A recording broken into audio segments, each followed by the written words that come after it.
Party जिंदाबाद जिंदाबाद जिंदाबाद, सनी जिंदाबाद जिंदाबाद जिंदाबाद, हम एक हैं पार्टी जिंदाबाद जिंदाबाद जिंदाबाद।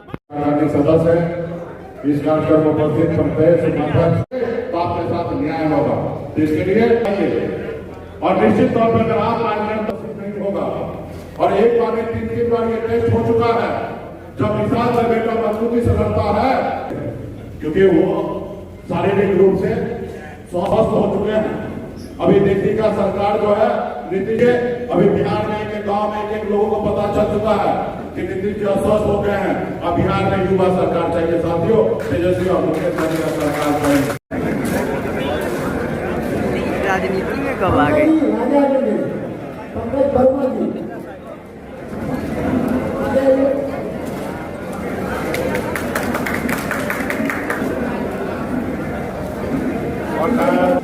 मोहम्मद रफीक जी है, मोहम्मद रफीक जी है वैशाली जिला से।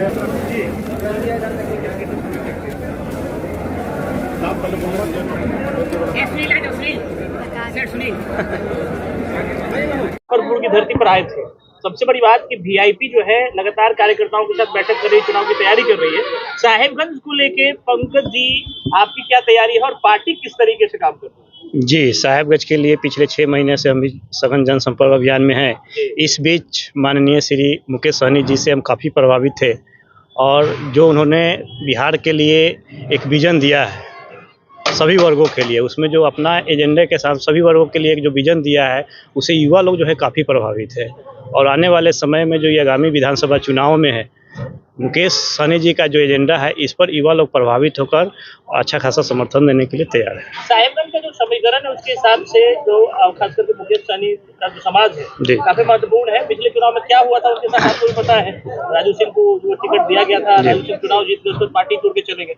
तो कहीं ना कहीं मुकेश सहनी इस बार बड़े बदलाव के मूड में है और बड़ी तरीके से तैयारी उनकी है। आप एक अच्छे योग्य उम्मीदवार उनके लिए हो पाएंगे, कितना भरोसा है आपको? जी, वो तैयारी में है। तो साहेबगंज की जनता भी आज इस बार उनके साथ उनके सहयोग देने के लिए पूरी तरह से मूड बना चुकी है कि इस बार जो है कि स्थानीय विधायक जो पर्यटन मंत्री है, जिस तरह से उन्होंने साहेबगंज के लिए व्यवस्था को बनाए रखा है, त्रस्त उससे जनता हो चुकी है। लगातार चुनाव जीत रहे हैं वो।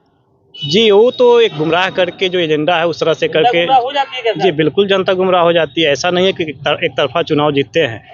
वो जो है कि जातीय समीकरण के आधार पर कुछ लोगों को लुभा कर जीत जाते हैं, लेकिन इस बार ऐसी कोई बात नहीं है। जनता पूरी तरह से तैयार है और मुकेश सहनी जी के साथ में माननीय तेजस्वी यादव जी के साथ में सब चीज़ अगर ठीक है तो भारी बहुमत जिले में साहेबगंज की सीट लेके पंकज जी आएंगे। जी बिल्कुल। इसके लिए पंकज जी, सत्ता के इर्द गिर्द करप्शन घूम रहा है, चक्कर लगा रहा है। आप एक युवा हैं, कैसे देखते हैं आप?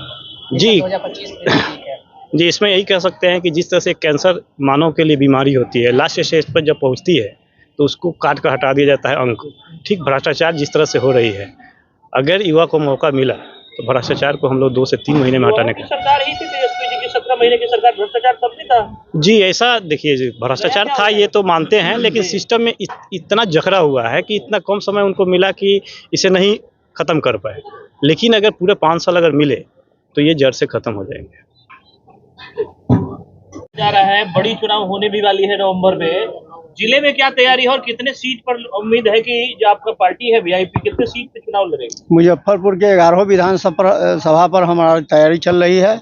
विशेषकर जो साहेबगंज है वो हम लोगों के लिए हॉट सीट है और चुनौती का सीट है।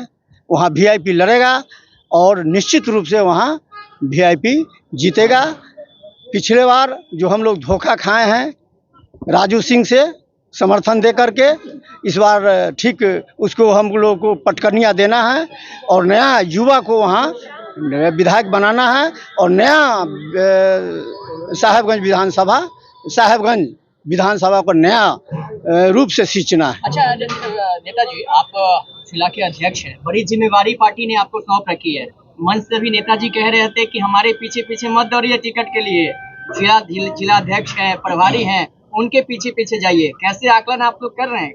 देखिए, न उनके पीछे पीछे दौड़ने की ज़रूरत है, नहीं हमारे पीछे पीछे दौड़ने की ज़रूरत है। उनको काम करने की ज़रूरत है।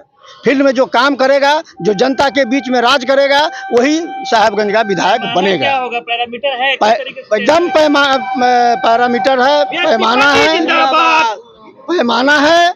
और पैमाने से हम लोग, जो हमारा दिमाग है, आंख है, उससे हम परख रहे हैं, देख रहे हैं। के चुनाव में 4 जो विधायक आपके बने थे, हर सीट पे आरोप था कि अपने समाज के लोगों को टिकट नहीं दिया गया, पैसे के बलबूते टिकट बेचा गया है, इसीलिए पार्टी का देखिए, कुछ क्षणिक जो है उस साथ नहीं करा हुआ इसका समाज है। कुछ क्षणिक लोग इस तरह का आरोप लगा रहे हैं। हमको एक जात से पार्टी नहीं बनती है, सबको लेकर के, सबको जोड़ करके हमको पार्टी चलाना है। हमारे माननीय सुप्रीमो का यही उद्देश्य है और उसके अंतर्गत निषाद समाज को भी मिलेगा, अन्य समाज को भी पूरा सम्मान मिलेगा। और हमारे सुप्रीमो का घोषणा है कि 50% हम अनुसूचित जाति और पिछड़ा वर्ग को देंगे और जो 50% है अन्य समाज को देंगे। मिला।